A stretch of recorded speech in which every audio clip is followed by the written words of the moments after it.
Magandang araw, Pilipinas, Singapore. So, nandito na naman ako para mag-update sa inyo ng aking buhay. So, ito yung a day in life ni Hinday. So, Saturday, gala kami ng aking alaga sa playground.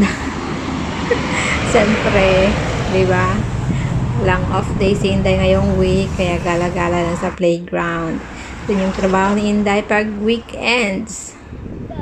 So, Saturday, Sunday, pag walang oras, nasa playground kami ng aking alaga. So, iniikot-ikot namin yung buong singkang. Char. So, papunta kami ng playground niyan. Yan, bus. Yan yung sinasakyan ko pag pumunta ko ng Hogang. So, dito kami pumupunta sa kabilang, sa kabilang block. Kasi sa condo, wala talagang pag-asa yung playground dun sa condo. Kaya nakangapit bahay kami sa kabila. So, at least dyan, mga area ng mga other block, magaganda yung mga playground. So, maraming option. Mga kapitbahay naming HDB. Ayan, maraming playground na, ayan.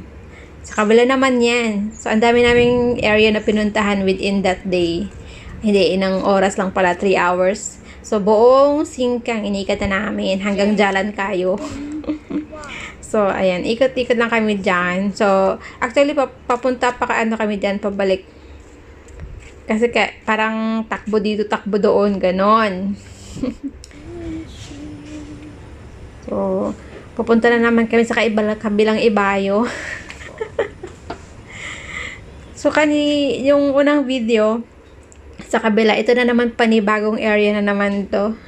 Sa dulo ng walang hanggan. Ayan, first time namin dyan pumunta. First time namin napadaan dyan. At sabi ko, ay, may playground pala dyan. Hindi ko alam. So, ayan, pinuntahan na rin namin. Explore the playground. Ito yung video na to na exploring playground. Kasi kahit saan talaga ilang playground ang aming napuntahan dyan. O, diba? Inikot namin ang lahat ng playground. Ayan yung alaga ko. Kahit basa, go pa rin. Slide pa rin siya. So, ito naman yung last video, no? Hapon na yan. Nagaya yung aking amo na mag-shopping.